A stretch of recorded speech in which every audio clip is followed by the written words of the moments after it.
Assalamu alaikum students. I am Akil Ahmed, your teacher from English Master Channels की तरफ से। आज हम business communication BCom part 2 paper 2021 पर का क्वेश्चन नंबर 7 के ऊपर बात करेंगे। क्वेश्चन नंबर 7 जो आया है आपको पढ़ के बताएंगे क्या आया, उसका मतलब क्या है और उसका आंसर किस तरह देना है। क्वेश्चन नंबर 7 पेपर 2021, ये कॉलेजेस के रेगुलर स्टूडेंट और प्राइवेट स्टूडेंट ने एक साथ दिया था 2021 में यूनिवर्सिटी ऑफ कराची से। ठीक है, ये पेपर आपके सामने मैं दिखा रहा हूँ और इससे पहले भी मैंने आपके क्वेश्चन नंबर 1, क्वेश्चन नंबर 8 मुकम्मल तौर पर सॉल्व कर दिया है जो अपलोड हो चुके हैं। आज क्वेश्चन नंबर 7 हल करूँगा जिसमें एक मेमोरेंडम रिपोर्ट लिखी जाएगी। कंपनी के अंदर जो बैड डेट्स है वो इंक्रीज़ करता जा रहा है, यानी कस्टमर जो है पेमेंट नहीं कर रहा है काफ़ी टाइम से, जिसकी वजह से कंपनी के कैश फ्लो पे बहुत असर पड़ रहा है। तो मैं अभी क्वेश्चन पढ़ के बताता हूँ आपको, फिर उसके मुताबिक हम प्रॉपर जवाब लिखेंगे जिस तरह एग्जामिनर ने हमसे कहा है। जवाब वही होता है जो सवाल के मुताबिक लिखा जाए। आप कोई भी जवाब इम्तान में लिख दें तो उससे ये मुतवक्का नहीं, आप एक्सपेक्ट नहीं कर सकते कि आपको इम्तान में अच्छे नंबर मिलेंगे या पास भी हो सकते हैं। अच्छे नंबर के साथ पास होना है तो टू दी पॉइंट्स आपको आंसर लिखना पड़ेगा जो सवाल के अंदर पूछा गया है। तो मैं उसी सवाल के पूछे हुए जो क्वेश्चन है उसके मुताबिक ही आंसर दूंगा आपको, साथ साथ उसकी उर्दू भी बताता रहूँगा ताकि आपको समझ में आ जाए ये है क्या। तो चलें, टाइम बचाने के लिए हम क्वेश्चन नंबर 7 की तरफ चलते हैं। ये आपको नज़र आ रहा है पेपर बिजनेस कम्युनिकेशन एग्ज़ाम 2020 का था जो हेल्ड हुआ था कब 2021 में, कोरोना की वजह से 20 में नहीं हुआ था, 21 में ये पेपर हुआ था जो कराची की कॉलेजेस के रेगुलर स्टूडेंट और कराची के प्राइवेट स्टूडेंट एक्सटर्नल कैंडिडेट ने एक साथ दिया था। 100 नंबर का ये पेपर होता है बिजनेस कम्युनिकेशन का, 3 घंटे में सॉल्व किया जाता है ये। ठीक है, इंस्ट्रक्शन मैंने पिछले लेक्चरों के अंदर दे दिए, यहाँ रिपीट करना अब जो है वक्त को ज़ाया करना होगा। तो हम पहला क्वेश्चन भी हल कर चुके हैं, उसका ए पार्ट भी बी पार्ट भी कर चुके हैं। इनका क्वेश्चन नंबर 8 के 8 एक फुल क्वेश्चन है जिसमें डिफाइन किया था लीडरशिप।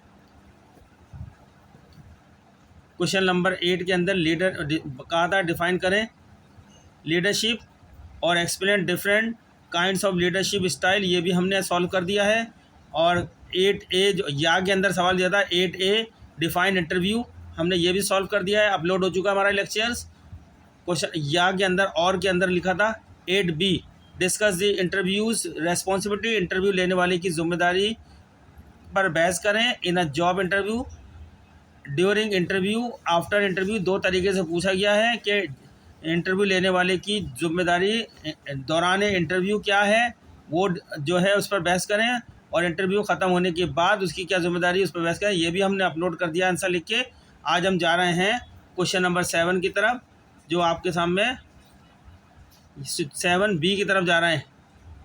ये आपको नज़र आ रहा होगा, मैं इसको हाईलाइट करता हूँ जो मैं पढ़ के बताऊँगा आपको। 7 का ए पार्ट और बी पार्ट, 2 पार्ट दिए गए हैं। इसमें पहले मैं बी पार्ट करा देता हूँ, इसके अंदर पूरी मेमोरेंडम बनानी है, रिपोर्ट कैसे बनती है। ठीक है, ड्राफ्ट इसमें कहा गया है, 7B में कहा गया है, यहाँ आपको नज़र आ रहा है, मैं पढ़ रहा हूँ आपको। 7B क्वेश्चन में ड्राफ्ट अब मेमोरेंडम रिपोर्ट, एक मेमोरेंडम रिपोर्ट का ड्राफ्ट बनाएं और किस टॉपिक पे, किस मसले के ऊपर, on increasing in bad dates, company के अंदर बैड डेट्स में इजाफा होता जा रहा है कई सालों से।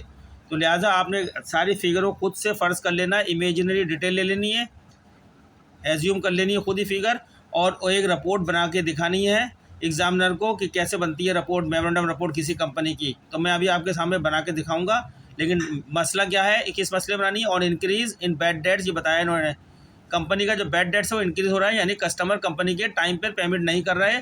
कई रिमाइंडर नोटिस भेजे जा चुके हैं लेकिन वो पेमेंट नहीं कर रहे, जिसकी वजह से कंपनी के कैश फ्लो के ऊपर बहुत ज़्यादा दबाव आ गया है। कंपनी के जो पेमेंट करने के दूसरे मामला हैं, माली मामला बहुत बुरी तरह ख़राब हो रहे हैं। इसलिए कहा गया है कि इस मसले को तलाश करें और बताएं कि रिपोर्ट के अंदर क्या मुश्किलात हैं, किस वजह से ये मसला हल हो रहा है, इसको कैसे हल किया जाएगा, ये सब चीज़ हमने बतानी है, एक फ़र्ज़ी रिपोर्ट बना के दिखानी है एग्ज़ामिनर को। तो ठीक है, मैं अभी आपके सामने बनाना शुरू करता हूँ ताकि अगर आप बिल्कुल एग्जामिनेशन के क्वेश्चन के मुताबिक हल करेंगे तो आपको नंबर पूरे मिलेंगे, और अपनी पास से अनशन लिखेंगे तो कोई गारंटी नहीं है नंबर लिख के। मैं आपके सामने अभी पहले क्वेश्चन लिखता हूँ ताकि आपको साफ साफ नज़र आए।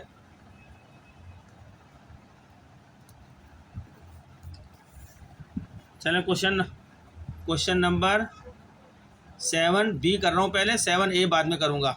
7A ज़रा आसान सा है, हर आदमी को ज़्यादातर आता है, कर सकता है, लेकिन 7B को करना बहुत मुश्किल है आपके लिए।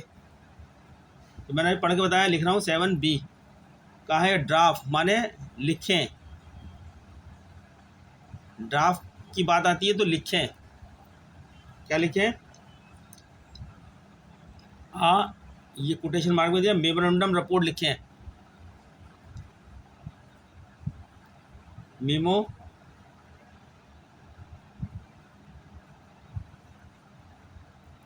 रैंडम रिपोर्ट कैसे लिखी जाती है मैं आज इस लेक्चर के जरिए बताऊंगा।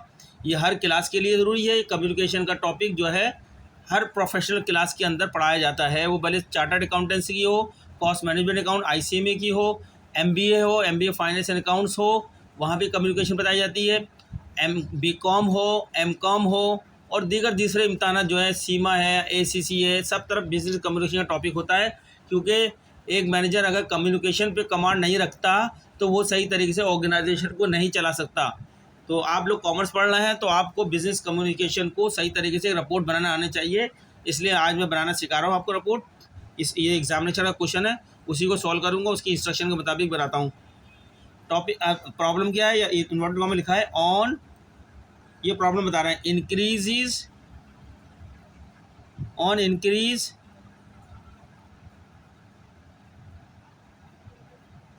इन बैड डेट्स। आपने अगर अकाउंटिंग पढ़ी है तो अपने बैड डेट्स का लफ्ज़ बहुत पढ़ा होगा अकाउंटिंग में, बैड डेट्स। इसलिए बैड डेट्स के हवाले से आप कॉमर्स के स्टूडेंट, आपको पता होना चाहिए बैड डेट्स क्या होते हैं अकाउंटिंग में। ठीक है, मैं यहाँ पे उसके ऊपर लेक्चर नहीं दे रहा, जो मेरे अकाउंटिंग लेक्चर्स होंगे उसके अंदर मैंने इसके बारे में सब कुछ बताया है। बैड डेट्स कैसे होते हैं, किस तरह कैलकुलेट किए जाते हैं, इसका पूरा एक टॉपिक होता है अकाउंट रिसीवेबल का, वैल्यूएशन ऑफ अकाउंट रिसीवेबल का टॉपिक होता है, वहाँ बैड डेट्स किया जाता है। वो मैंने अपने अकाउंट्स लेक्चर में बताएं, यहाँ नहीं कर रहा मैं, क्योंकि ये मेरा इंग्लिश चैनल है, ये मेरा इंग्लिश चैनल है, यहाँ मैंने इंग्लिश ही पढ़ानी है। बिज़नेस कम्युनिकेशन खुद एक इंग्लिश का टॉपिक है, लेकिन वो कारोबारी तरीके की इंग्लिश है कि किस तरह उसकी ख़त किताबत की जाती है, लीडरशिप क्या होती है, कैसे। इसमें ज़्यादातर लिखने पे कमांड आपको आनी चाहिए, अपने ख़त किताबत लिखने पे, उससे ही मुतालिक ये टॉपिक है। ये भी एक इंग्लिश का ही टॉपिक है, लेकिन बिज़नेस के हवाले से है, इसलिए मैं इस पर इंग्लिश चैनल पर इसको पढ़ा रहा हूँ। आइंदा जो लेक्चर आपके दूसरे जो टॉपिक है, मैनेजमेंट है, इकोनॉमिक्स है, डेवलपमेंट ऑफ इकोनॉमिक्स है, ये मैं अपने अकाउंट्स टॉपिक पे पढ़ाऊंगा। तो मेरा चैनल है अकाउंट्स ओनली चैनल, वहाँ मैं अपने अकाउंट्स पढ़ा रहा हूँ। वहीं पे मैं ये आपके ये भी पढ़ाऊंगा कि मैनेजमेंट, ऑडिटिंग, इनकम टैक्स, ये BCom के दूसरे टॉपिक है, वहाँ पे पढ़ाऊंगा वक्त के साथ साथ। ठीक है, तो अभी यहाँ पे सिर्फ हम ये जो सवाल आपको नज़र आ रहा है, ड्राफ्ट लिखें, बनाएं अ memorandum report on increase in bad dates. Company की जो प्रॉब्लम बता रहे हैं on increase in bad dates, इस प्रॉब्लम के ऊपर आपने मेमोरेंडम फॉर्म रिपोर्ट बनानी है। ठीक है, मेमोरेंडम रिपोर्ट क्या होती है, जब हम इसका क्वेश्चन नंबर 7A पढ़ेंगे तो उसमें हम मेमोरेंडम रिपोर्ट के बारे में बताएंगे, ये क्या होती है, कैसे होती है। 7B मैं पहले करना चाह रहा हूँ, इसमें एक रिपोर्ट बना के दिखाना चाह रहा हूँ, फिर 7A के अंदर इसका कॉन्सेप्ट क्लियर करा दूंगा। चलते हैं स्टूडेंट्स, चलें सॉल्यूशन करते हैं। सबसे पहले, क्योंकि हम इम्तहान में सवाल तो लिखते नहीं है, इम्तहान में जब जवाब लिखते हैं तो लिखेंगे आंसर किसका दे रहे हैं, 7B, ये ऊपर लिखेंगे। फिर आप शुरू करेंगे, मेमोरेंडम रिपोर्ट बना रहा हूँ। सबसे पहले आप कौन सी रिपोर्ट बना रहे हैं उसका नाम लिखेंगे। ठीक है, हम यहाँ पे लिख देते हैं, सेंटर में लिखें। ये आजकल फुल मार्जिन का आजकल स्टाइल चल रहा है, फुल ब्लॉक स्टाइल, यानी लेफ़्ट मार्जिन से सब चीज़ें लिखी जाती हैं। वरना तो हम पुराना तरीका करता है उसको सेंटर कर लेते थे, आजकल सब चीज़ें बिल्कुल लेफ़्ट मार्जिन से लिखी जाती हैं। फुल ब्लॉक स्टाइल कहते हैं उसको, तरीका लेटर लिखने का तरीका जो होता है फुल ब्लॉक स्टाइल से बनाते हैं, हम यूज़ कर रहे हैं। यहाँ से हम लिखेंगे पहले मेमोरेंडम, क्या बना रहे हैं, मेमोरेंडम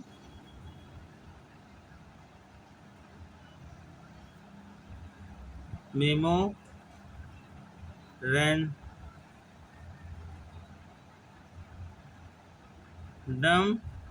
रिपोर्ट हम ये बना रहे हैं। ये पहले इसकी हेडिंग डाल देंगे, ठीक है।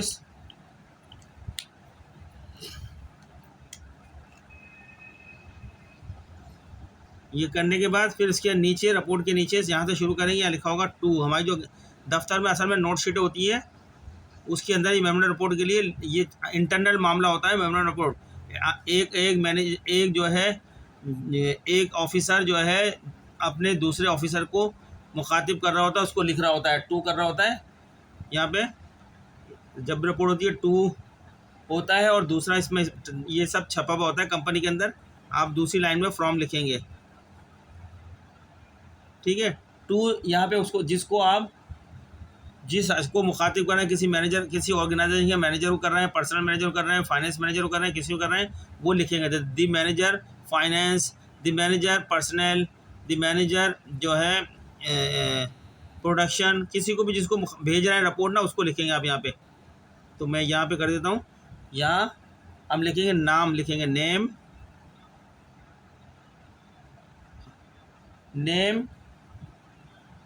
ऑफ, ये पूरा खाका बन जाएगा आपके यहाँ पे, ऑफ दी कंसर्न मुताल्लिका पर्सन, कंसर्न पर्सन। जैसे हम मैं रिपोर्ट भेज रहा हूँ किसको, मेरा नाम अकील अहमद है, मुझे रिपोर्ट भेजी जा रही है, मेरी ब्रांच में हेड ऑफिस में बैठता हूँ, मेरी ब्रांच से मेरा नाम अकील अहमद है, यहाँ अकील अहमद को भेजी जा रही है रिपोर्ट। अकील अहमद कोई मैनेजर है क्या है, अगर लिखना चाहें उसका नाम लिखें अकील अहमद। जैसे मैनेजिंग डायरेक्टर कॉमा लगाए अकील अहमद के बाद, मैनेजिंग डायरेक्टर उनका ऑर्डर लिख दिया।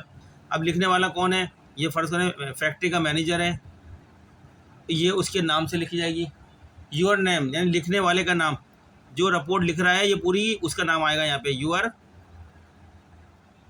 रिपोर्ट, लिखने वाले का नाम, जो रिपोर्ट लिख रहा है, जिसको रिपोर्ट भेजी जा रही है, लिखी जा रही है, उसका नाम यहाँ पर आएगा 2 करके, और लिखने वाले का नाम यहाँ आएगा। जैसे कोई शाहिद साहब लिख रहा है रिपोर्ट, वो यहाँ अपना नाम लिख देंगे। मुझे लिख के भेजी जा रही है रिपोर्ट, तो मेरा नाम यहाँ पे ऊपर आ जाएगा, ठीक है। 2 में वहाँ पे आएगा जिसको हम मुखातिब कर रहे हैं, जिसके पास ये रिपोर्ट भेज रहे हैं उसका नाम आएगा, और जो लिखने वाला है ये रिपोर्ट वो अपना नाम लिखेगा, जिसके सिग्नेचर से ये रिपोर्ट जा रही है वहाँ यहाँ पर उसका नाम आएगा। सलीम है, कलीम है, कोई भी नाम है, अमिताभ है, ठीक है, ये नाम आ गया। ये इंटरनल डॉक्यूमेंट छपा प्रिंटेड होता है अक्सर कंपनियों के अंदर, उनको फिल करते हैं, यहाँ पे लिखते हैं, टाइप करते हैं, कंप्यूटर में फिट होता है तो उसको इसी तरीके लिख देते हैं।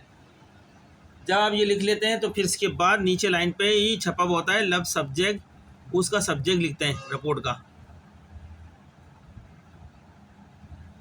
अब सब्जेक्ट में आपको सवाल में बता दिया on increase in bad dates, तो हम यहाँ सब्जेक्ट लिख देते हैं इंक्रीज इन बैड डेट्स, हमारा सब्जेक्ट इंक्रीज। ये रिपोर्ट किस लिए लिखा थी, इस सब्जेक्ट पे लिखा थी, इंक्रीज जो सवाल में बताया इन बैड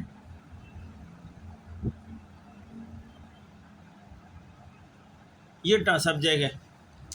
ये 3 चीज़ें कंपनी के अंदर उनकी नोट शीट पे छपी भी होती हैं, ठीक है। यहाँ पे उसका नाम हो जाएगा, जिसको हम सेंड कर रहे हैं, भेज रहे हैं अपनी ये रिपोर्ट, और ये भेजने वाला जो साइन करेगा रिपोर्ट को, उसका नाम आ जाएगा, और जो इसका जिसके ऊपर रिपोर्ट, जिस टॉपिक पे रिपोर्ट लिखी जा रही है, जिस सब्जेक्ट पे लिखी जा रही है, उसका नाम है इंक्रीज इन बैड डेट, या सवाल में दे दिया गया है ऊपर on increase in bad dates, topic आपको दे दिया। मेमोरेंडम रिपोर्ट इस तरह बनती है बिल्कुल तरीके से, ठीक है। ये 3 चीज़ें आपने फिल करनी है। इसके बाद राइटर ने फिर उसके नीचे डेट का भी छपा हुआ होगा यहाँ पे, किस तारीख को आप ये रिपोर्ट बना रहे हैं, हम तो उसी तारीख को ले लेंगे। 2021 जो पेपर की तारीख थी, हम इसमें तारीख तो नहीं थी हमारे पास, सवाल के अंदर नहीं पता किस तारीख के अंदर ये पेपर वो आया था, लेकिन हम फर्जी यहाँ पर तारीख लिख देते हैं कोई भी, या मैं यहाँ पे लिख देता हूँ, यहाँ डेट दी जाएगी, जिस तारीख को ये रिपोर्ट लिखी जा रही है, वो साइन की जा रही है, उस तारीख यहाँ लिखी जाएगी, तारीख, जिस तारीख को ये रिपोर्ट साइन की जाएगी वो तारीख यहाँ लिखी जाएगी रिपोर्ट की, ठीक है। अब वो कोई भी तारीख हो सकती है रिपोर्ट की कंपनी में, ये मैंने खाका बना दिया आपको समझने के लिए। जब भी आप रिपोर्ट लिखेंगे यहाँ नाम लिख देंगे, जो हो सकता है सवाल के अंदर आइंदा किसी का नाम दे दें, तो वो नाम इसको सेंड करनी है आपने रिपोर्ट, उसका नाम ही आ जाएगा। लिखने वाला का नाम बताए थे, ये शख्स लिख रहा है तो उसका नाम इधर आ जाएगा। इस टॉपिक ये सब्जेक्ट प्रॉब्लम है वो लिख दी जाएगी, इस तारीख को ये इशू की जाएगी रिपोर्ट साइन करके, इधर आ जाएगी। चलो चलते हैं, आप रिपोर्ट स्टार्ट करते हैं हम। ये तो आपका एक फॉर्मेट, ये जो है तरीका है जो आपको लाजमी करना है, हर तरीके से ये करना है, फिल करने हैं। अगर आप फिल नहीं करेंगे तो मेमोरेंडम रिपोर्ट नहीं बनेगी। मेमोरेंडम रिपोर्ट का यही स्टाइल है। अब एक लाइन छोड़ के हम रिपोर्ट शुरू करेंगे लिखना, एक ही मार्जिन से लिखेंगे सारे पैराग्राफ, एक ही लेफ्ट साइड के मार्जिन से चलेंगे। इसको बोलते हैं फुल ब्लॉक स्टाइल। ठीक है, देखें स्टूडेंट्स, मैं आगे बढ़ाते जा रहा हूँ। आपके सामने ये पहली वाले, अब आप स्टार्ट करेंगे यहाँ से, एक लाइन छोड़ के स्टार्ट कर देंगे। I am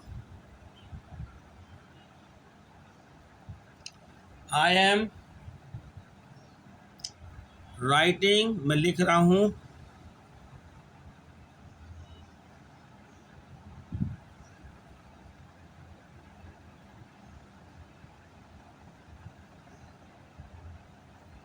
I am writing this memorandum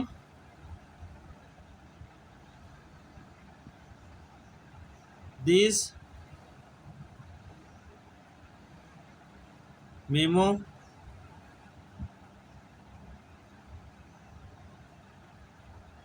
अब हम देख रहे हैं मेमोरेंडम, तो रिपोर्ट, ये मेमोरेंडम रिपोर्ट ही है, रिपोर्ट का लफ्ज़ लिखने की जरूरत नहीं है, खाली लिख दे I am writing this memorandum. चाहो तो लिख दो मेमोरेंडम रिपोर्ट, पर इतना काफ़ी है मेमोरेंडम, वो अपने ऊपर टॉप पे हेडिंग डाल दी है।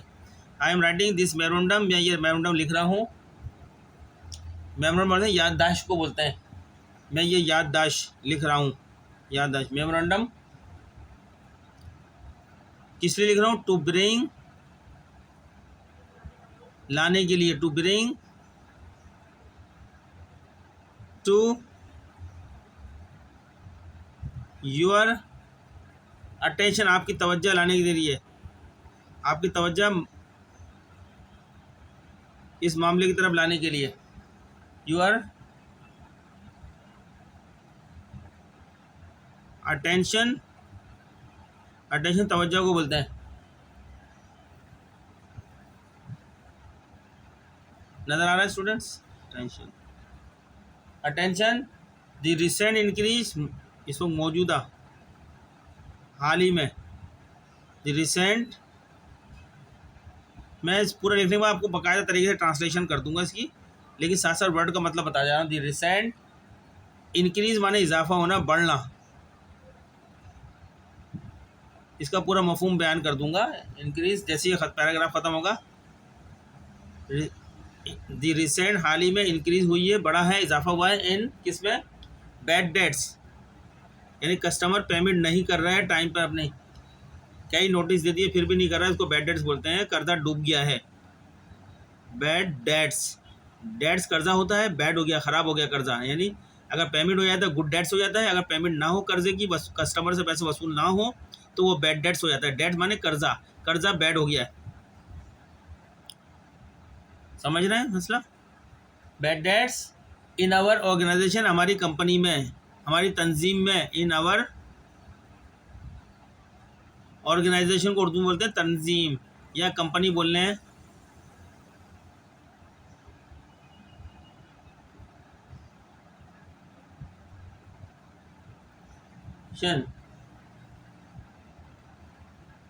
या इसका जो मैं लिखा, I am writing this memorandum to bring to your attention the recent increase in bad debts in our organisation. इसका मतलब ये जो मैंने लिखा है बताता हूँ आपको। मैं ये याददाश्त, यानी मेमोरेंडम को याददाश्त बोलते हैं, मैं ये याददाश्त हमारी तंजीम में ख़राब कर्ज़ों में हालिया इजाफे को आपकी तवज्जो दिलाने के लिए लिख रहा हूँ। ये यहाँ तक लिखा है, आपकी तवज्जो दिलाने के लिए लिख रहा हूँ। मैं ये याददाश्त, यानी ये दिस मेमोरेंडम, ये याददाश्त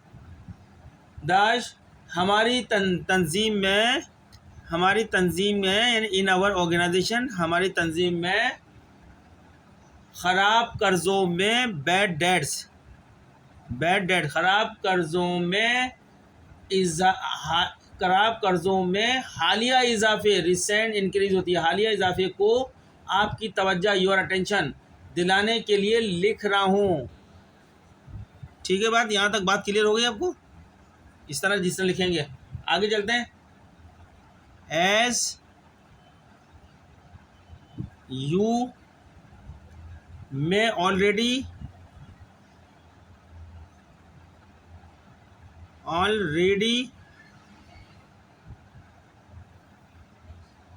as you may already know, जैसे आप पहले ही जानते हैं, पहले ही से जानते हैं। No comma bad debts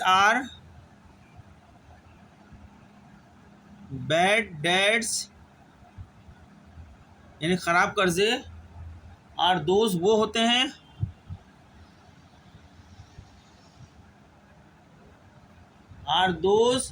that are uncollectible, जो काबिल वसूल नहीं होते, जो वसूल नहीं हो पाते। दैट आर अनकलेक्टेबल, जो वसूल होने के काबिल नहीं होते, यानी जो वसूल नहीं हो पाते, उनको बोलते हैं bad debts. And they can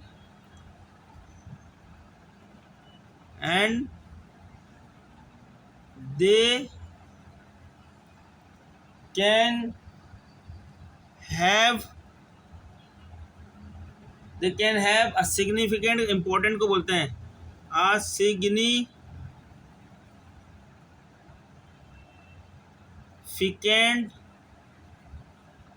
significant impact, असर को बोलते हैं, तासुर को बोलते हैं इम्पैक्ट, असर या तासुर।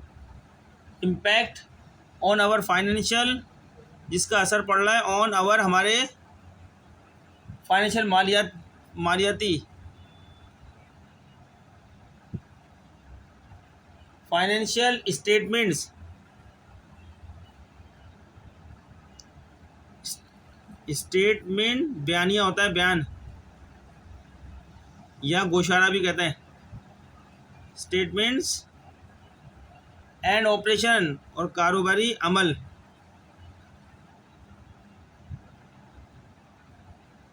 ये मेरा पहला पैराग्राफ हो गया, इसमें ये बातें लिख दी हैं। सिर्फ बताया है कि बैड डेट्स क्या होते हैं, बैड डेट्स के बारे में बताया है, और उसका असर कहाँ पड़ता है, आपकी कंपनी के फाइनेंशियल स्टेटमेंट्स के ऊपर पड़ता है। फाइनेंशियल स्टेटमेंट आपको पता होना चाहिए। किसी कंपनी का फाइनेंशियल स्टेटमेंट वो होता है जो है जिसके अंदर दो जो है ग्रुप ऑफ अकाउंट शामिल होते हैं, रेवेन्यू और एक्सपेंसेस, जिससे कंपनी का एक साल के कारोबारी सरगर्मी का रिजल्ट पता चलता है, आया वो प्रॉफिट में है या नुकसान में है, यानी प्रॉफिट एंड लॉस की पोजीशन पता चलती है फाइनेंशियल स्टेटमेंट। और दूसरा है कि किसी ख़ास तारीख को जो कंपनी के असेट्स कितने हैं, कंपनी की के ऊपर कितनी लाइबिलिटीज़ है, और कंपनी के ऊपर कितनी ओनरशिप है कंपनी की, जिसको हम दूसरी ज़बान में बैलेंस शीट बोलते हैं, कारोबारी ज़बान में। बैलेंस शीट यानी माली पोजीशन पता चलती है, कंपनी की माली पोजीशन कैसी है, यानी कंपनी के असेट्स कैसे हैं, उसकी कैश की पोजीशन कैसी है, उसकी रिसीवेबल अकाउंट रिसीवेबल की पोजीशन कैसी है, उस पर बैड डेट्स कितना है, उसके पास कितना माल अनसोल्ड पड़ा हुआ है, यानी इन्वेंट्री पड़ी हुई है, कितना सप्लाईज है, कितनी आपके पास जो है एडवांसेस लोगों को दिए प्रीपेड, कितनी शॉर्ट टर्म इन्वेस्टमेंट है, कितने फिक्स एसेट हैं। इस तरह ये एसेट साइड होती है, कर्जे होते हैं, मलकियत होती है, सारी चीज़ें फाइनेंशियल स्टेटमेंट में। बैलेंस शीट एंड तीन चीज़ें ज़्यादा इंपॉर्टेंट होती हैं फाइनेंशियल स्टेटमेंट में, profit and loss statement, balance sheet and cash flow statement. ये तीन चीज़ें जो है फाइनेंशियल स्टेटमेंट को जाहिर कर रही होती हैं। आपको पता होना चाहिए, आप बीकॉम के स्टूडेंट हैं, कारोबारी स्टूडेंट से मैंने थोड़ा सा वजाहत कर दी, बाकी सारी वजाहत मेरे अकाउंट्स के लेक्चर के अंदर होती है। तो ये हमने इसका एक रिपोर्ट बना दी, थोड़ी मालूमाती। अब सेकंड पैराग्राफ हम इसका लिखेंगे। इससे पहले मैं इसका पूरा आपको एक सेंस बता दूं, पूरा उर्दू में क्या मतलब है इसका मैं आपको बताता हूं। इसका भी मैंने वर्ड टू वर्ड तो आपके सामने पढ़ा है। मैं ये याददाश्त हमारी तंजीम में ख़राब कर्ज़ों में हालिया इजाफे को आपकी तवज्जो दिलाने के लिए लिख रहा हूँ। जैसा कि आप पहले ही जानते होंगे, ख़राब कर्ज़े वो होते हैं जो जमा नहीं किए जाते, यानी कस्टमर की तरफ से वसूल नहीं होते, कस्टमर के पास से वसूल नहीं होते, जमा नहीं किए जा सकते, यानी वसूल नहीं हो सकते हैं, और वो हमारे मालियाती बयानात यानी फाइनेंशियल स्टेटमेंट्स और ऑपरेशन यानी ऑपरेशंस पर अहम असर यानी इम्पैक्ट, अहम माने या मैंने लफ्ज़ अहम के लिए सिग्निफिकेंट इम्पैक्ट का लफ्ज़ लिखा है, अहम असर अहम असर डाल सकते हैं। तो ये पहला पैराग्राफ हो गया है। थोड़ा सा इसके अंदर हमने हवाला दिया है और थोड़ी सी हमने डिफाइन किया है प्रॉब्लम को, बैड डेट्स की प्रॉब्लम को। आगे चलते हैं पैराग्राफ नंबर 2। लेकिन सारे पैराग्राफ एक लाइन छोड़ के दूसरा पैराग्राफ लिखेंगे, ठीक है। ये फुल ब्लॉक स्टाइल है लिखने का तरीका, एक ही लेफ्ट मार्जिन से सारी कुछ लिखा जाता है, हर चीज़। चलिए पैराग्राफ नंबर 2 की तरफ चलते हैं। अगर आप इम्तिहान में इस तरह लिखते हैं तो आपको 70, 80, 90 नंबर ज़रूर मिलते हैं। जो तरीके से सवाल मांगा था आपने नहीं लिखे होंगे, इस वजह से नहीं मिल पाए नंबर। चलें अब आपके लिख लिएगा, मैं आपके लिए आसानी कर रहा हूँ। चलें सेकंड पैराग्राफ पर आएंगे। ओवर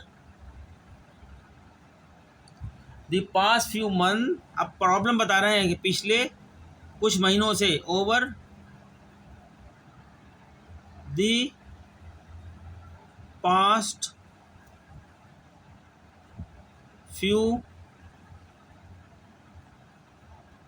मंथ्स, कॉमा लगाया हमने, पिछले कुछ महीनों से, फ्यू माने कुछ, महीनों से यानी माजी के महीनों में, over the past few month, पिछले कुछ महीनों में कर सकते हैं इसका तर्जुमा, ठीक है। वी हैव नोटिस, हमने देखा, वी हैव नोटिस्ड, ये मैं अपने पास से लिख रहा हूँ स्टूडेंट्स, कोई किताब में नहीं मिलेगा आपको लेटर जो मैं लिख रहा हूँ, ये अपने पास से लिखना हो। वी हैव नोटिस, हमने देखा, आ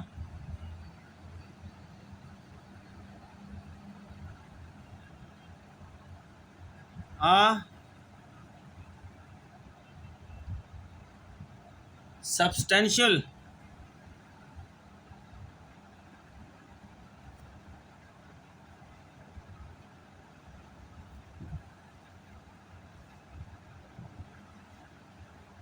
काफ़ी, ये सब्सटेंशियल माने काफ़ी, बहुत, सब्सटेंशियल इंक्रीज, इजाफा। अभी वर्ड बता रहा हूँ, बाद में इसका पूरा सेंस बता दूंगा ताकि आपको वर्ड का मतलब पता हो। हर जब भी आपको कोई चीज़ याद होती है, सब्सटेंशियल इंक्रीज, काफ़ी इजाफा, काफ़ी, सब्सटेंशियल माने काफ़ी, काफ़ी इजाफा, increase in the number, in the number,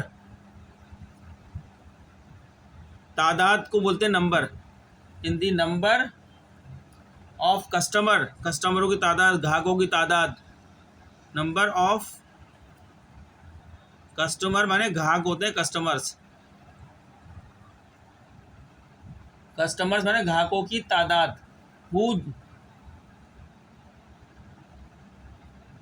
या सार्फिन की तादाद भी बोल सकते हैं इनको, कस्टमर आपके सार्फिन होते हैं, सार्फिन की तादाद जो आपसे चीज़ें खरीद के ले जाते हैं और आज जिनको आप बेचते हैं, आप आपके सार्फिन होते हैं। कस्टमर हु आर, जो आर, हु आर अनएबल, कासिर हैं, एबल नहीं, लाइक नहीं है, अनएबल यानी कासिर हैं, हु आर अनएबल टू पे, टू पे देयर डेट, अपने कर्जे अदा करने से कासिर हैं। देयर माने अपने, देयर, डेट माने कर्जे, ठीक है student. Over the past few month, कुछ महीनों में, वी हैव नोटिस, हमने देखा, अ सब्सटेंशियल इंक्रीज, काफ़ी, इंक्रीज माने सब्सटेंशियल माने काफ़ी, इंक्रीज माने इजाफा, सबसे increase in the number of customers, सार्फिन की तादाद में काफ़ी इजाफा है, इजाफा, हु आर अनेबल, जो है इस लायक नहीं है, या कासिर हैं कर्जा अदा करने से, अपने कर्ज़ों को अदा करने से कासिर हैं। तो मैं इसका ट्रांसलेशन, इस सेंटेंस की जो मैंने लिखी है आपको सही तरीके मफहूम की ट्रांसलेशन कर देता हूँ। Over the past few month, पिछले कुछ महीनों में हमने ऐसे सार्फिन की तादाद में काफ़ी इजाफा देखा है जो अपने कर्जे अदा करने से कासिर हैं। यहाँ तक मैंने लिखा है। ये आगे चलता हूँ। This increase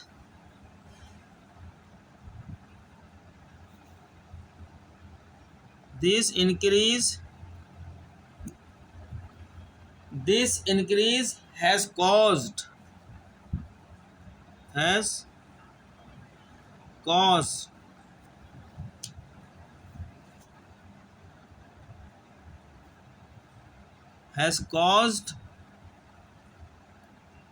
a significant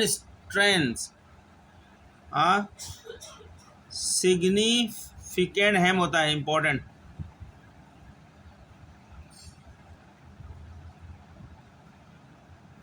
strain दबाव डालना, स्ट्रेन ऑन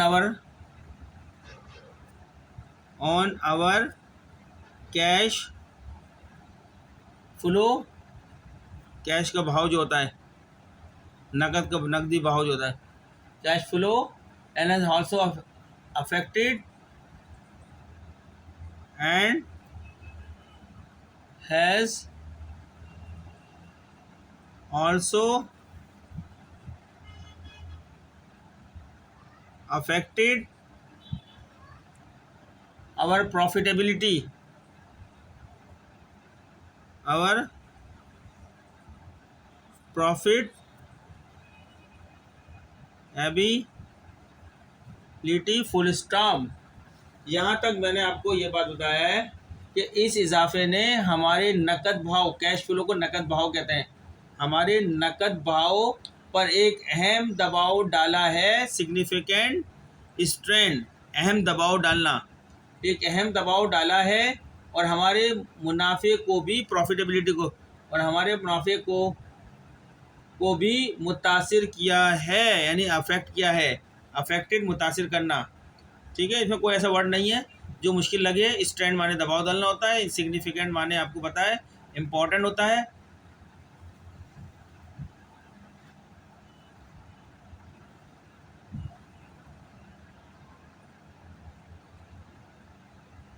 अच्छा, आगे चलते हैं।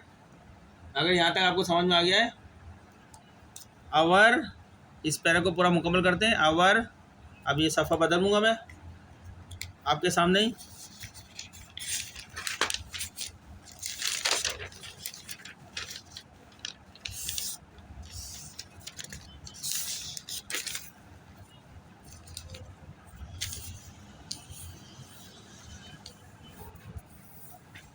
ठीक है स्टूडेंट, आगे बढ़ाते हैं। पिछला हमने कनेक्ट क्या से किया था, अवर से शुरू करना है। अवर हमने लिखा था, उसके बाद आगे बढ़ाते हैं।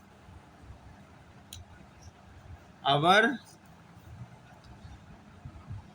अकाउंटिंग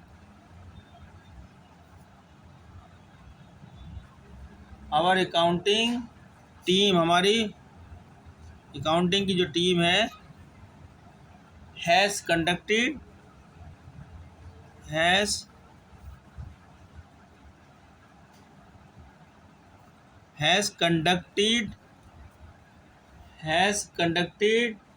a thorough, मुकम्मल, तफसीली, a thorough, कंप्लीट जिसको बोलते हैं, a thorough एनालिसिस, तज्जिया, analysis, comma, and we have identified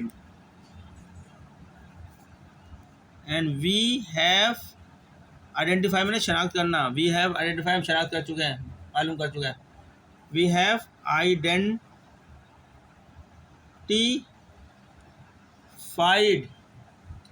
several reason, मुख्तलिफ वजूहात, रीज़न या असबाब या वजूहात, कुछ भी आप उर्दू में लिख सकते हैं। Reasons for this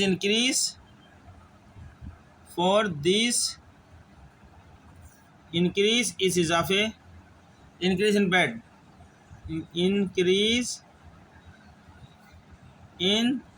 bad debts, ख़राब कर्ज़ों में इजाफा, बैड डेट्स। ठीक है, ये पैराग्राफ मेरा मुकम्मल हो गया है। अब मैंने आधा तो आपको पढ़ के बता दिया था, थोड़ा सा और बता देता हूँ। और हमारे मुनाफे को भी मुतासिर किया, यहाँ तक तो हमने पहले आपको पढ़ के बता दिया था। अब जो मैंने लिखा है, हमारी अकाउंटिंग टीम ने एक मुकम्मल तज्जिया किया है और हमने ख़राब कर्ज़ों में इस इजाफे की कई वजूहत की निशानदेही की है। निशानदेही को आइडेंटिफाइड कहा है, सेवरल रीज़न, कई वजूहत की आइडेंटिफाइड निशानदेही की है for this increase in bad debts, इन ख़राब कर्ज़ों की। ये हो गया मामला। मैं एक बार इसको फिर आपको इसकी ट्रांसलेशन करके बता देता हूँ पूरे पैराग्राफ की। इस पैराग्राफ में मैंने बताया है आपको कि पिछले कुछ महीनों में हमने ऐसे सार्फिन की तादाद में काफ़ी इजाफा देखा है जो अपने कर्ज अदा करने से कासिर हैं। इस इजाफे ने हमारे नकद बहाव यानी कैश फ्लो पर एक अहम दबाव डाला है। सिग्निफिकेंट स्ट्रेन दबाव डाला है और हमारे मुनाफे को भी मुतासिर किया है, अफेक्टेड किया है, प्रॉफिटेबिलिटी को। हमारी अकाउंटिंग टीम ने एक मुकम्मल तज्जिया किया है, यानी एनालिसिस बोलते हैं तज्जिए को, और हमने ख़राब कर्ज़ों बैड डेट्स में इस इजाफे की कई वजूहत की निशानदेही की हैं, यानी आइडेंटिफाइड सेवरल रीज़न, वजूहत की निशान आइडेंटिफाइड की है for the increase in bad dates. तो स्टूडेंट ये हमारा सेकंड पैराग्राफ भी हो गया। ठीक है, अब तीसरे पैराग्राफ की तरफ हम चलते हैं। आहिस्ता आहिस्ता हम अभी रिपोर्ट मुकम्मल करते चले जाएंगे। सीक्वेंस में लिखते हैं, एक एक पॉइंट अलग अलग लिखते हैं।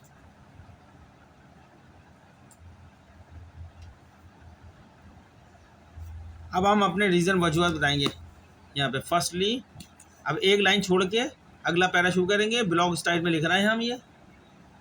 फर्स्टली नेक्स्ट पैराग्राफ है इसलिए एक लाइन छोड़ना है।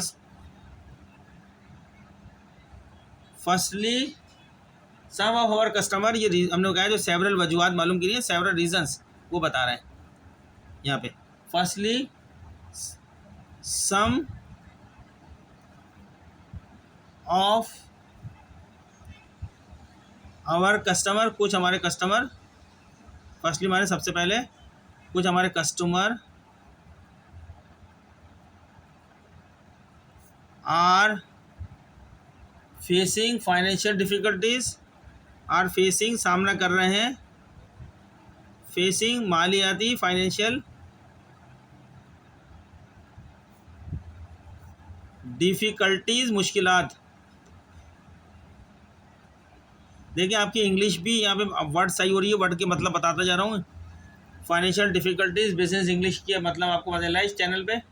ड्यू टू, जिसकी वजह से, due to the current economic downturn, the current मौजूदा इकोनॉमिक माशी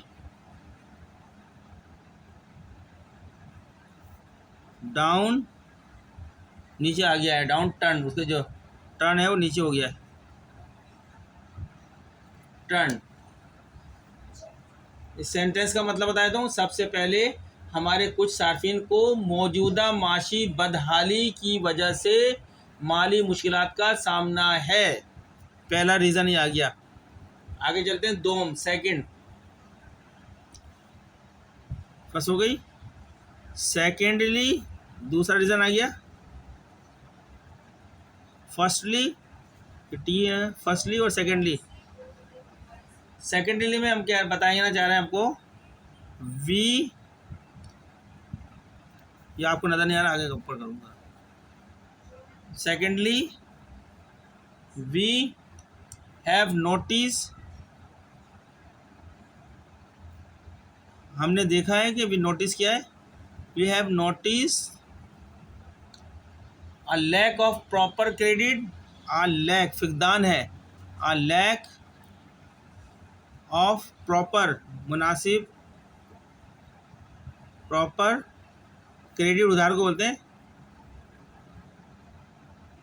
क्रेडिट चेक्स, उसके चेक करने का, क्रेडिट जो आपके पास उधार है उसको सही तरीके आपने चेक कंट्रोल नहीं रखा हुआ, चेक्स एंड मॉनिटरिंग, और उनको उनका जायज़ा लेना, देखते रहना, and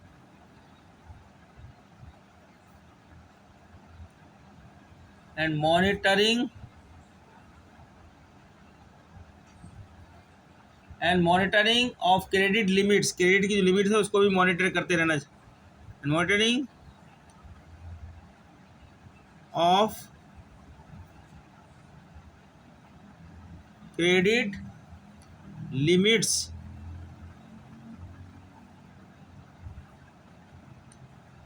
which has resulted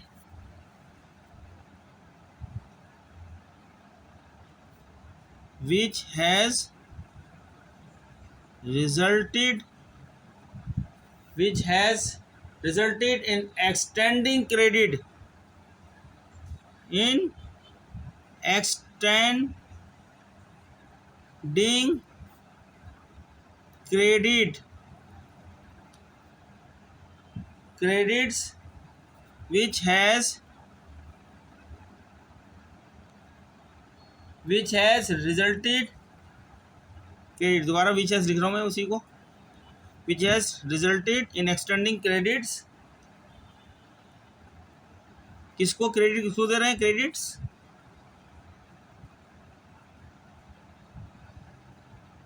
credit to customer जो पे नहीं कर रहे हैं उनको कस्टमर या सार्फिन बोल सकते हैं स्टैंडर्ड क्रेडिट टू कस्टमर यानी सार्फिन को who have a poor credit who have a poor credit history जिनकी क्रेडिट हिस्ट्री ख़राब है तारीख उनकी क्रेडिट की तारीख ख़राब है हिस्ट्री जी यहाँ पे यहाँ तक का भी मैं आपको बता देता हूँ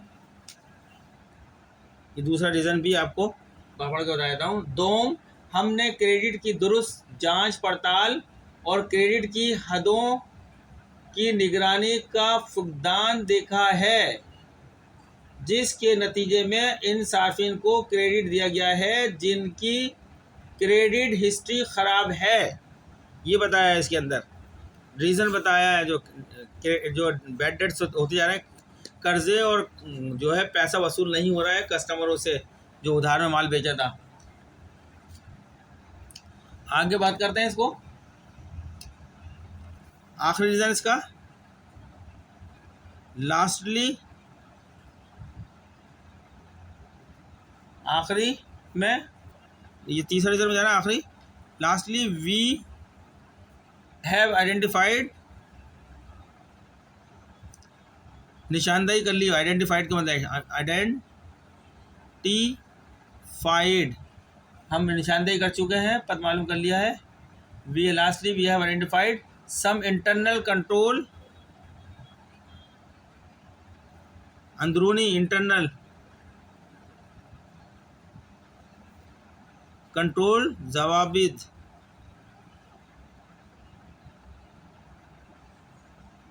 इंटरनल कंट्रोल वीकनेसेस यानी कमजोरियां वीकनेसेस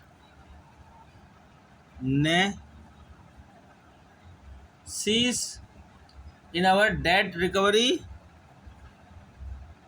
इन आवर डेट हमारे कर्जे DEBT debt in our debt recovery बाजियाबी रिकवरी माने वापसी इसका process which have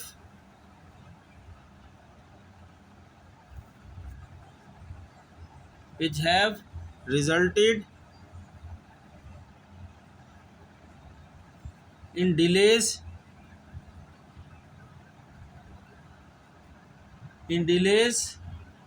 in debt collection कर्जों की वसूलियाबी इन डेट कलेक्शन कोई वर्ड ऐसा आ नहीं रहा सब आसान से अल्फाज लिख रहा हूँ मैं डेट कलेक्शन तो स्टूडेंट्स ये पैराग्राफ तीसरा भी हो गया जिसमें हमने रीज़न बयान कर दिए 3 रीज़न बयान करे हैं तो मैं इस पैराग्राफ को आपकी ट्रांसलेशन कर देता हूँ जो मैंने अभी वैसे तो मैंने हर एक का वर्ड साथ साथ बताया था गया हूँ लेकिन मैं इसकी आपको ट्रांसलेशन करूँ फर्स्टली सबसे पहले हमारे कुछ सार्फिन सम ऑफ आवर कस्टमर्स सार्फिन को मौजूदा माशी बदहाली की वजह से माली मुश्किलात का सामना है। एक रीज़न हो गया हमारा। सेकेंडली, दोहम, हमने क्रेडिट की दुरुस्त जांच पड़ताल और क्रेडिट की दुरुस्त जांच पड़ताल, जिसको चेक्स बोलते हैं और मॉनिटरिंग बोलते हैं, जांच पड़ताल और क्रेडिट की हदों की निगरानी यानी मॉनिटरिंग,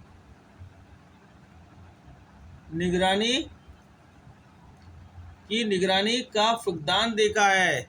ठीक है, यानी कमी है, लैक ऑफ फुकदान होता है, लैक ऑफ फुकदान देखा है, जिसके नतीजे में इन सार्फिन को क्रेडिट दिया गया है जिनकी क्रेडिट हिस्ट्री खराब है।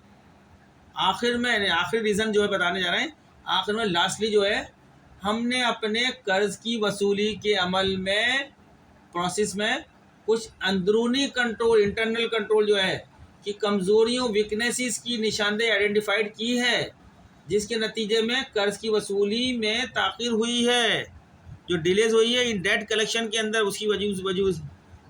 तो ये हमारा पैराग्राफ तीसरा हो गया जिसमें हमने रीज़न कवर किए हैं। यहाँ पर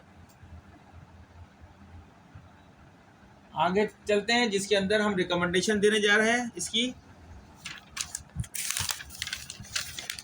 सिफारिशात, तजावीज़, जो भी कह लें आप इसको उर्दू में। नेक्स्ट पैराग्राफ एक लाइन छोड़ के लिखेंगे।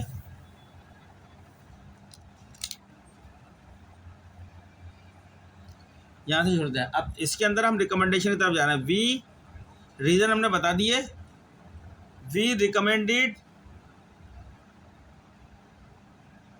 वी रिकमेंड, हम सिफारिश करते हैं या तजवीज़ करते हैं, that the organisation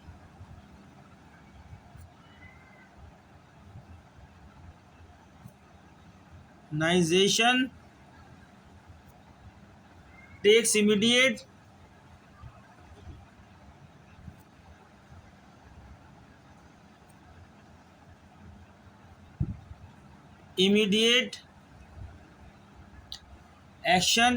actions to address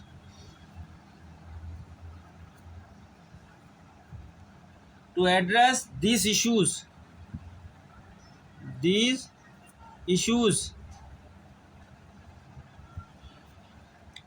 This could include, मैं इसकी ट्रांसलेशन आपको, इसका कोई ऐसा मुश्किल वर्ड नहीं है। रिकमेंड सिफारिश होती है, तजवीज़ होती है, दैट के ऑर्गेनाइजेशन तंजीम होती है, कंपनी होती है, टेक्स इमीडिएट लेना होता है, टेक इमीडिएट फौरी एक्शन अमल, टू एड्रेस करने के मुखातिब करने के लिए दिस इश्यूज़, इन मसाइल को। तो इसमें ऐसा कोई वर्ड नहीं जो मैं इसलिए बता नहीं रहा, मैं इसका मफहूम बता दूंगा। दिस कुड इंक्लूड, इसमें शामिल इंक्लूड स्ट्रिकर,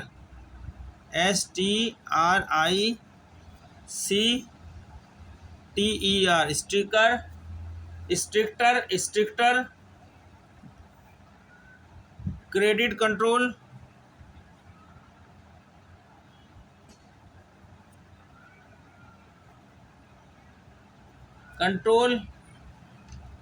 पॉलिसीज,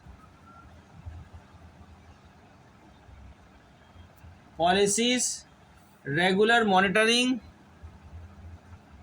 बाकायदगी से रेगुलर मॉनिटरिंग, निगरानी,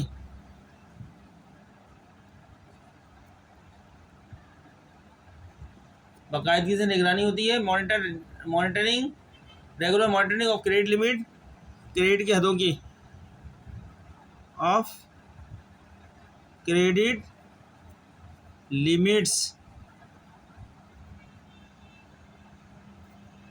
एंड नेक्स्ट पेज पे चलते हैं।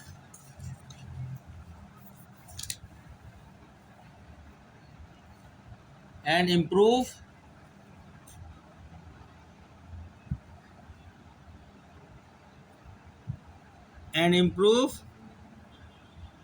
डेट रिकवरी प्रोसेसेस, डेट माने कर्जों की बाजियाबी, डेट रिकवरी बाजियाबी कर्जों की, processes.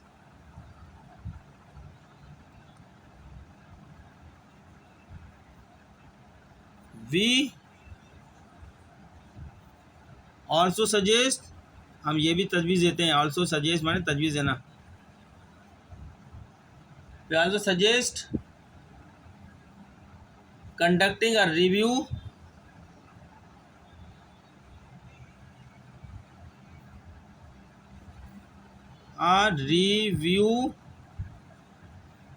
conducting a review of the current credit policy of the current credit policy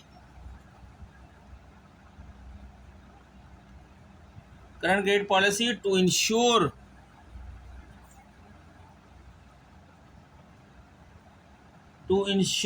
that it is aligned, ALIGNED, align होने चाहिए, विद द करंट इकोनॉमिक के मुताबिक होने चाहिए, विद द करंट इकोनॉमिक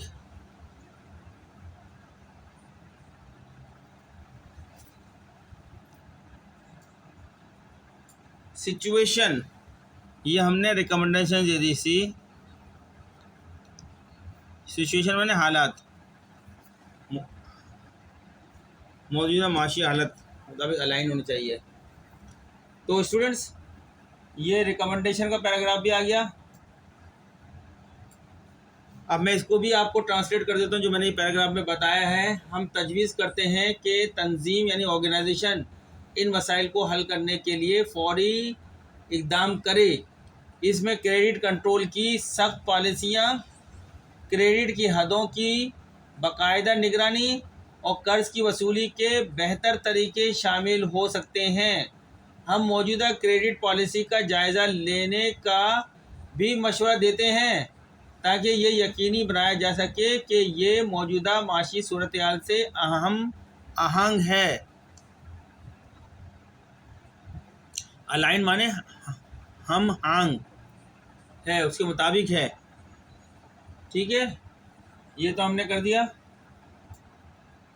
अब हम लास्ट पैरा कंक्लूडिंग पैरा की तरफ जा रहे हैं. आखिरी पैरा करेंगे, कंक्लूड करेंगे बिल्कुल. एक लाइन छोड़ के नेक्स्ट पैराग्राफ. ये हमारा लास्ट पैरा. इन कंक्लूजन, नतीजा निकालना. इन कंक्लूजन, नतीजा कर रहे हैं. इन कंक्लूजन वी अर्ज, हम इसरार करते हैं, जोर देते हैं. We urge the management, इंतज़ामिया,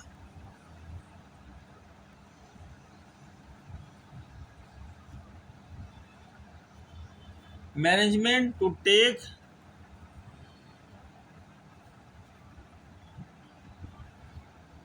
take prompt action, फौरी एक्शन लें. प्रॉम्प्ट माने फौरी.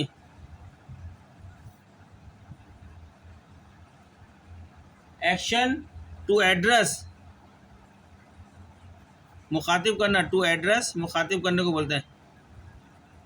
टू एड्रेस द इशू, मसले को मुखातिब करें, जो मसला है issue. To address the issue of bad debts का जो इशू है उसको एड्रेस करें. Of bad debts, we believe that, हम यकीन रखते हैं.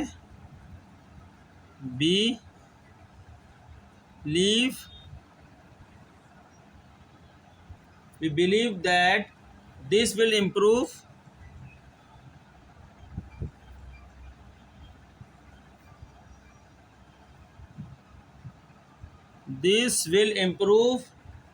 our cash flow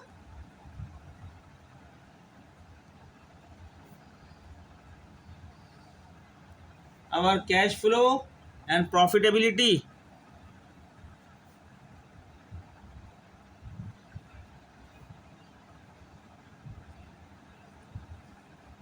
and profitability and ensure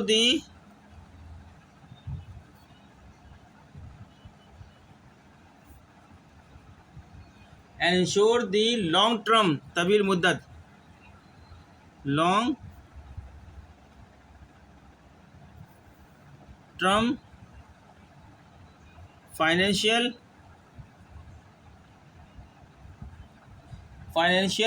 stability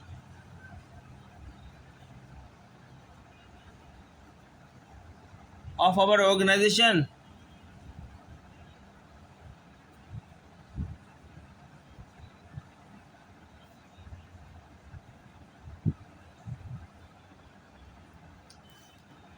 तो स्टूडेंट ये हमारा कंक्लूडिंग पैरा हो गया, आखिरी हो गया।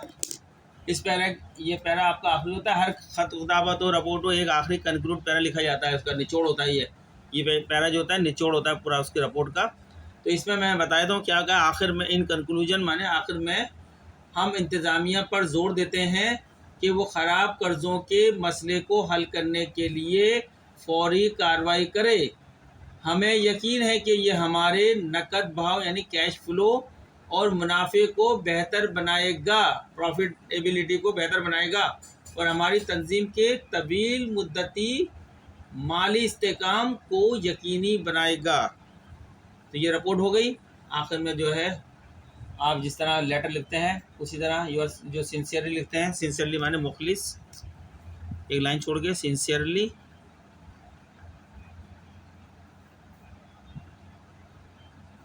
मुखलिस के लिए बोलते हैं, मुखलिस होते हैं। फिर ये रिपोर्ट जिससे लिखी है उसका नाम आ जाएगा, एक लाइन छोड़ के योर नेम, लिखने वाले का नाम, योर नेम, लिखने वाला यहाँ ऊपर साइन करेगा, अपने एसडी इस तरह साइन करेगा, जो भी साइन होंगे ये नाम लिखा जाएगा। उसके नीचे उसका डेजिग्नेशन लिखा जाएगा, आपका जो भी डेजिग्नेशन हो, योर ओहदा डेजिग्नेशन आएगा और किस डिपार्टमेंट आप काम करते हैं लिखा जाएगा, योर डिपार्टमेंट का नाम।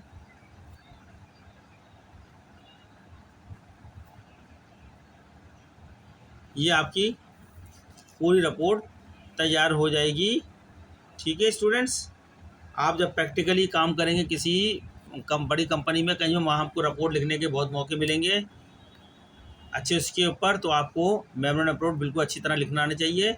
असल में ये पढ़ाने का मकसद ये है कि आप यहाँ से बिल्कुल परफेक्ट होकर जाएं। ऑर्गेनाइजेशन आपको जब भी अच्छे पैसे देती है जब आपको पहले से स्किल होती है। तो मेरी राय यह है कि आप मेरी रिपोर्ट बहुत काम आएगी आपको आगे समझने में, लिखने में। तो आप इसको बार बार मेरे लेक्चर को देखें, बार बार देखें, बार बार पढ़ें, आप इम्तहान बआसानी पास करेंगे। तो स्टूडेंट्स, हम यहाँ पे इसको लेक्चर को ख़त्म करते हैं। आपसे एक रिक्वेस्ट करते हैं कि अगर आपको हमारी ये मेहनत, हमारे ये लेक्चर अच्छे लग रहे हैं, समझ में आ रहे हैं, तो आप हमारे इस चैनल को इंग्लिश मास्टर चैनल को सब्सक्राइब करें, लाइक करें और आगे दूसरों को शेयर करें और हमें कमेंट्स भी करें और उसमें बताएं हैं कि आपको कैसा लगे लेक्चर हमारे, और इसमें अगर कुछ इम्प्रूव करने की ज़रूरत है तो हम इम्प्रूव करें। हमारे पास जो अवेलेबल रिसोर्सेज हैं उसके अंदर हम इसी तरीके से लेक्चर बना सकते हैं जो हम बना रहे हैं आपके लिए। कोई हमारा बड़ा सेटअप नहीं है। तो आपसे रिक्वेस्ट है कि आप इसको जो है सब्सक्राइब करें, लाइक करें और हमारे इसको बार बार देखें घंटों। तो आज के लिए ये इतना ही काफ़ी है। ये हमारा क्वेश्चन नंबर 7 का बी पार्ट हो गया है। अब हम डिफ़ाइन करेंगे मेमोरेंडम रिपोर्ट क्या होती है। 7A के अंदर सवाल में पूछा गया है डिफ़ाइन करने के लिए मेमोरेंडम रिपोर्ट को डिफ़ाइन करना है। तो नेक्स्ट लेक्चर में हम डिफ़ाइन करेंगे मेमोरेंडम रिपोर्ट बनाना, आपको सिखा दी मैंने। तो यहीं पे एंड करते हैं। शुक्रिया।